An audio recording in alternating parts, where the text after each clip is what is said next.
অদৃশ্য কারাগারে বন্দি। তুমি এক অদৃশ্য কারাগারে বন্দি।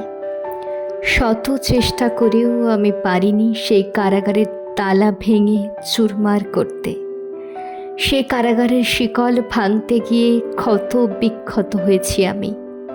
পেয়েছি বহু দুঃখ যন্ত্রণা। পরে জেনেছি সে কারাগারের চাবি তোমার বাবার হাতে। শুনেছি তুমি নাকি ছটফট করতে সেই কারাগারে বন্দি অবস্থায়। কেউ শুনত না তোমার চিৎকার যন্ত্রণা। আমি নিরুপায় হয়ে অসহায়ের মতো হাত পা ছুড়তাম চতুর্দিকে। নিজের ভেতরের চাপা কষ্টটা প্রকাশ করার অবস্থা ছিল না আমার। মনে হতো নিজের জীবনের সমস্ত কষ্ট উগরে দিই কারো কাছে, শুনিয়ে দিয়ে নিজের বোঝাটাকে হালকা করি।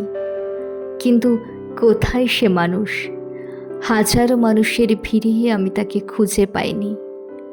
মাঝপথেই আটকে গিয়েছিল তোমার জন্য পাঠানো আমার চিঠিগুলি।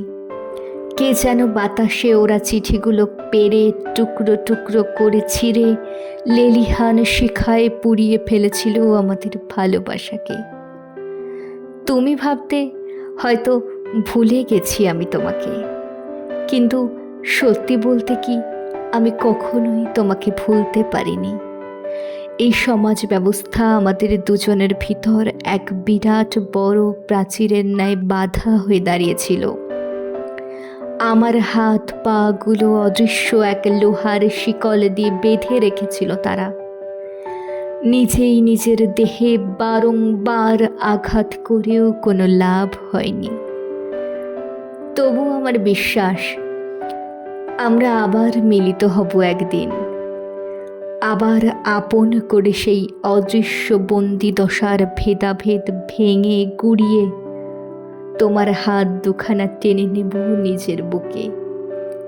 নদীর চরে গড়ে তোলা আমাদের ঘরখানি ভেসে গেছিল বানের জলে। তাই বলে কি আমরা থেমে থাকব? না, আবার নতুন করে ঘর বাঁধব বাঁচার আশায়, শান্তিতে বাঁচার আশায়।